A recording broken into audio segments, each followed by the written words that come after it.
नमस्कार, future express में आप सभी का स्वागत है। मैं हूं वीरेंद्र कुमार और इंडिसेस पर निफ्टी बैंक पर आपकी अप्रोच क्या हो, यहां से लेकर यानी 12 से लेकर लगभग 3:30 तक उस पर करेंगे बातचीत। सुबह क्या बात हुई थी और साथ ही साथ आज के मेहमान प्रशांत सावंत जी का आउटलुक इंडिसेस पर सब पे करेंगे बातचीत। प्रशांत, गुड आफ्टरनून कार्यक्रम में स्वागत है आपका। मैं आता हूं आपके पास और एक बार फिर से सभी दर्शकों को नए ऑल टाइम हाई की शुभकामनाएं। और देखिए, जैसे जैसे ऑल टाइम हारा आई लगा और फर्दर हम स्ट्रेच हुए, पोजिशनल ट्रेडर के लिए अच्छी बात है, डीप पॉकेट्स के लिए अच्छी बात है, बट विदाउट ट्रेडर शायद आपके लिए चीज़ें और मुश्किल होती जाती हैं। देखिए, आज सुबह सुबह गिफ्ट निफ्टी ऊपर था 44 अंक ऊपर। कल हमने एक बहुत स्ट्रांग मूव देखा था और सुबह मेरी बात यही हुई थी कि पहला resistance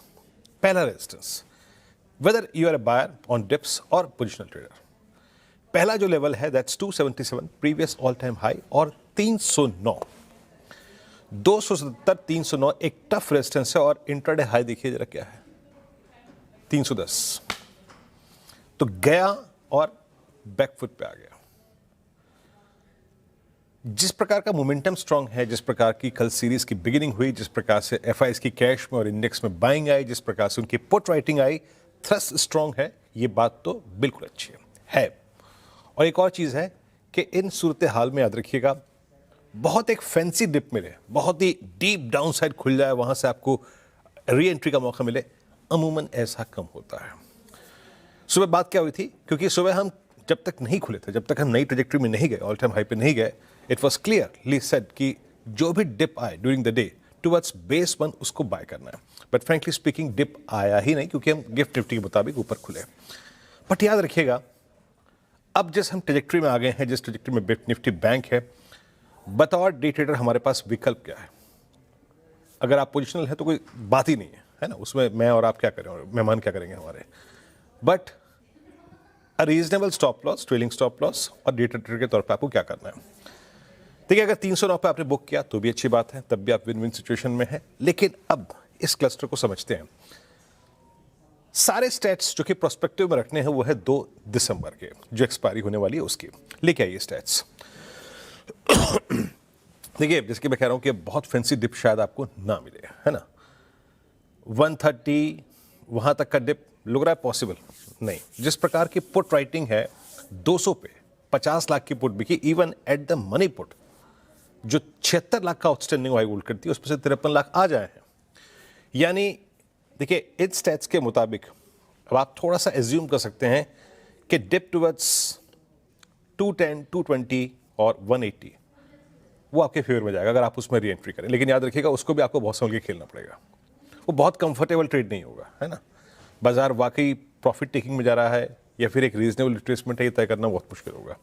but as per these stats, any dip towards 200, 26,200 के आसपास, 210 के आसपास, 230 के आसपास तक का वो एक तर्कसंगत ट्रेड होगा to enter in any longs. और considering the fact 83 lakh call बिकी हैं और करीब 26,300 का आउटस्टैंडिंग वाई अब 1.28 CR है, इसका मतलब यही है कि वो 310 एक टफ रेजिस्टेंस के तौर पे काम करेगा। और लेके आइए प्लीज जरा फिर से RS1। अगर 310 का जोन 310 का जोन कट गया, तो 309 का कट गया, तो निफ्टी फर्दर स्ट्रेच करेगा RS2 की ट्रेजेक्टरी तक, और वो है 333, 378 और 417। देखिए, जब लिक्विडिटी का पैटर्न बहुत स्ट्रांग होता है ना, कैश की बाइंग, पुट की राइटिंग, इंडेक्स बाय, तो अमूमन हम मोमेंटम को कैप्चर करते हैं। It's all about momentum. और जब मोमेंटम लूज हो तो बाहर भी निकलते हैं। ये सारी टिप्पणियां बतौर डे ट्रेडर कर रहा हूं मैं यहां पर। अब आइए आप निफ्टी बैंक पे। निफ्टी बैंक पे मैंने आपको एक बात कही थी, 60,000 ये अब एक कॉल कंसंट्रेशन जोन है। क्लियरली निफ्टी बैंक की मॉर्निंग कमेंट्री में एक बात मेंशन थी, any trajectory closer to RS1 and RS2। RS1 में क्या लिखे आइएगा, दैट 59,800, 59,845 और 59,990 इस ट्रेजेक्टरी में जाए तो अपने प्रॉफिट्स को कैश में कन्वर्ट करने की धारणा बिल्कुल रखिएगा।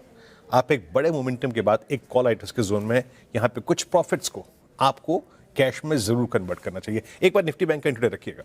और क्या बात हुई थी उसके बाद, any dip towards 59,500, any dip towards base 1 वो मेरे फेवर में होगा अगर मैं उसको री एंट्री करना चाहता हूँ। और निफ्टी बैंक देखिए रिट्रेस हुआ भी, हालांकि उतना नहीं, इवन 59,500 तक भी नहीं हुआ। तो देखिए री एंट्री करना बहुत मुश्किल है। बट मैं एक बात मान रहा हूँ, एक बार स्टैट्स लेके आइएगा, अगर आपने थोड़े से पैसे अच्छे बनाए हैं एक छोटे स्विंग पीरियड में भी, तो ये 59,800 की ट्रेजेक्ट्री, 59,900 की ट्रेजेक्ट्री एक बार के लिए प्रॉफिट्स को लेकर बैठने के लिए अच्छी है। देखिए कॉल कंसंट्रेशन वहाँ पे 9.25 लाख का है, तो एक बार जब ये नेविगेट कर जाएगा ना, मतलब क्रॉस कर जाएगा 60,000 की ट्रेजेक्ट्री को, उसके बाद देखेंगे। But as of now it seems like that 60,000 एक टर्फ रेजिस्टेंस के तौर पे काम करेगा। और इन स्टैट्स के मुताबिक रिट्रेसमेंट टुवर्ड्स 59,500 और 59,350, उसको थोड़ा सा आप री एंट्री के लिहाज से देख सकते हैं। और देखिए मेरी बात पे ध्यान दीजिएगा, जो मैंने निफ्टी के केस में भी कही, रिट्रेसमेंट और प्रॉफिट टेकिंग में आपको एक डिफरेंस करना पड़ेगा। ये रिलायंस क्या कर रहा है, ICICI बैंक क्या कर रहा है, HDFC बैंक क्या कर रहा है, निफ्टी PSU बैंक इंडेक्स क्या कर रहा है, निफ्टी IT क्या कर रहा है, क्या वो प्रॉफिट टेकिंग मोड में जा रहे हैं या एक नॉर्मल कूलिंग ऑफ है, इसको तय करना पड़ेगा। प्रशांत, गुड आफ्टरनून, कार्यक्रम में स्वागत है आपका। प्रशांत, इंडस्ट्रीज पे आपकी अप्रोच, निफ्टी बैंक पे क्या करना है इस वक्त? जी Veeru ji, very good afternoon to all the viewers. तो यहाँ पे अगर हम निफ्टी की बात करें, हम ऑलमोस्ट 26,250 के इर्द गिर्द ट्रेड करें। मेरी सलाह होगी बहुत थ्योरी, जैसा आपने कहा बिल्कुल वैसे, कि अगर आपके पास लॉन्ग पोजीशन है आप ट्रेड कर लीजिए। थोड़ा सा पोजिशनल अप्रोच अगर है तो 26,100, 26,100 स्पॉट लेवल। और अगर आप एक शॉर्ट टर्म ट्रेडर हो तो करीबन 26,175, 26,180 ये लेवल्स रख के ट्रेड कीजिए। क्या यहाँ पे फ्रेश बाय करना चाहिए तो मैं अवॉइड करूंगा, क्योंकि मेरे पास रिस्क रिवॉर्ड जस्टिफाइबल नहीं है। बिल्कुल इसी वजह से तो मेरे लिए रणनीति होगी कि एग्जिस्टिंग लॉन्ग्स को ट्रेल करें। और बैंक निफ्टी में मैं एक leap of faith purely risk reward के बेसिस पे लॉन्ग इनिशिएट करना चाहूंगा। अभी हम ऑलमोस्ट 59,800 मान के चलेंगे, 59,800 स्पॉट। मेरे हिसाब से एक छोटी रिस्क लेके 59,400 के आसपास स्टॉप लॉस रख के एक लॉन्ग इनिशिएट कीजिए। यहाँ से मुझे लग रहा है हम करीबन 60,300, 60,400 के जोन को छू सकते हैं। सो निफ्टी में ट्रेल करने की सलाह होगी और बैंक निफ्टी में एक रिस्क रिवॉर्ड बेस्ड बाय करने की सलाह होगी। जी, और देखिए मैं एक बात फिर कह रहा हूँ, ये होगा प्रशांत जी का आउटलुक निफ्टी के ना 5 मिनट चार्ट्स को, ये 1 मिनट के लिए, ठीक है ना, अपने थोड़ा रीड कीजिएगा। जितना भी टाइम स्पेंड हमने 25,850 से लेकर लगभग 26,300 की ट्रैजेक्टरी में कहीं पे किया है, तो वो है जस्ट 26,150 और 26,210। यानी हम जब कूलिंग ऑफ अगर कोई देखते भी हैं, जैसे कि मैं देख रहा था ना, पुट राइटिंग है 26,200 पे, हमें ये जज करना पड़ेगा this is a normal cooling of या फिर ये सीरियस प्रॉफिट टेकिंग है। और वो क्लस्टर होगा आपके री एंट्री के लिहाज से वही 26,210 और 150 रीजनेबल। अब आते हैं प्रशांत के कुछ ट्रेड्स पे, 3 ट्रेड्स। प्रशांत क्या पिक कर रहे हैं आप? तो वीरू जी, फर्स्ट पिक मेरा कोटक होगा। कल ऑलमोस्ट बॉटम लेवल पे मॉर्निंग शो में रेकमेंड किया था फॉर अ टारगेट ऑफ 2125। अब वही ट्रेड कर रहा है। अब मुझे लग रहा है इसको कैरी करना चाहिए पोजिशनरी। स्टॉप लॉस रखेंगे 2100 के नीचे, 2098, 2098 के आसपास।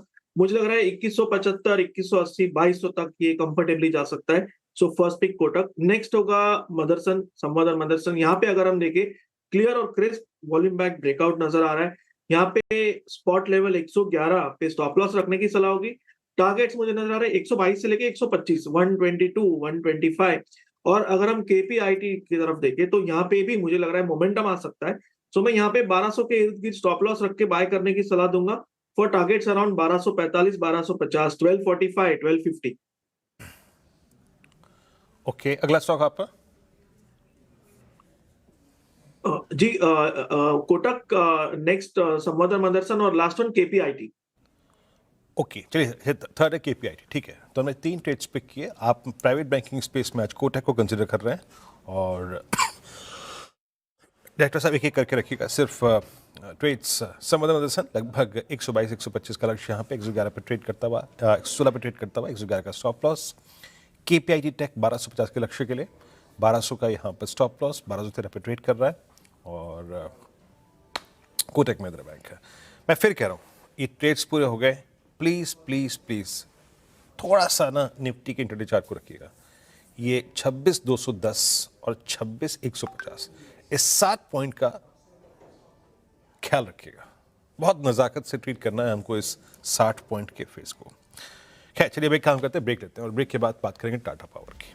टाटा पावर और क्या है कि टाटा पावर को एक फ्रेश स्ट्रेंथ मिल सकती है, समझने की कोशिश करेंगे इस इशू को और टाटा पावर को मिलेगी पावर, चर्चा का विषय ये होगा और विवेक से बातचीत करेंगे इस पर। लेकिन जाने ब्रेक के बाद कार्यक्रम में आप सभी का फिर से स्वागत है। चलिए अब एक काम करते हैं, विवेक से बात करते हैं। टाटा पावर, इनके लिए फ्रेश एक स्ट्रेंथ, मजबूती, कौन सा ऐसा वो न्यूज़ फ्लो है जो वो स्पॉन्सर कर सकता है, समझते हैं। और Mundra ultra mega power project, उसके लिए क्या खबर है, बात समझते हैं विवेक से। विवेक बताइए। ये एक बहुत महत्वपूर्ण डेवलपमेंट है। अगर आप टाटा पावर देखेंगे तो टाटा पावर का जो अल्ट्रा मेगा पावर प्लांट है जो मुंद्रा में है, ऑलमोस्ट 4000 मेगावाट या 4 गीगावाट का फैसिलिटी जो है, और जो जून 2025 से बंद पड़ा हुआ है, जिसके कारण कंपनी को फिक्स कॉस्ट का भी अंडर रिकवरी नहीं हो रहा है। इसके हमारे सूत्रों के अनुसार कंपनी ने गुजरात गवर्नमेंट के साथ सप्लीमेंट्री पीपीए का फाइनल स्टेज में है, इन प्रिंसिपल अप्रूवल आ चुका है और हमारे सूत्रों के अनुसार दिसंबर से ये प्लांट शुरू होने वाला है।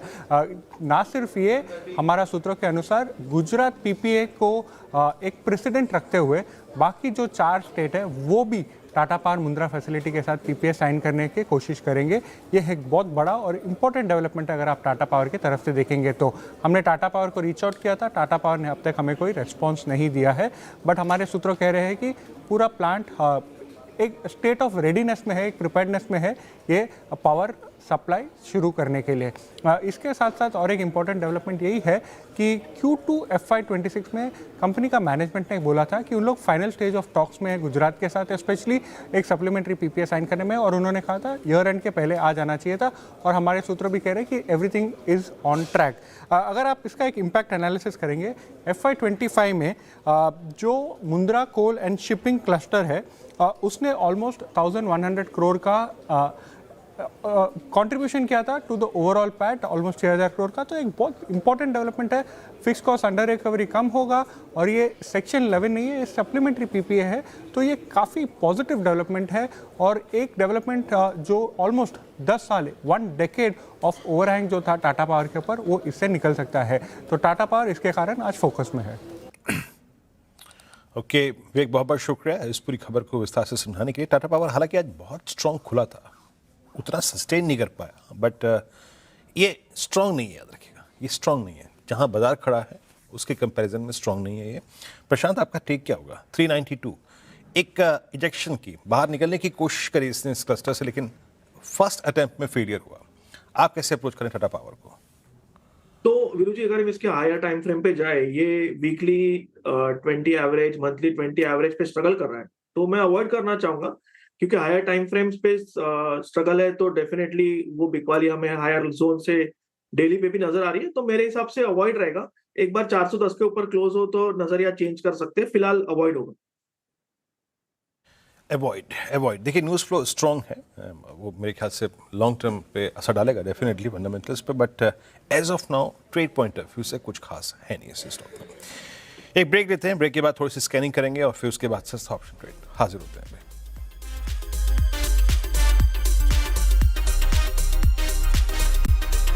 ब्रेक के बाद कार्यक्रम में आप सभी का फिर से स्वागत है। चलिए अब एक काम करते हैं, पहले ऑप्शन ट्रेड पिक करते हैं, उसके बाद एक दो स्टॉक्स की और स्कैनिंग करेंगे। प्रशांत, क्या पिक कर रहे हैं आप ऑप्शंस में?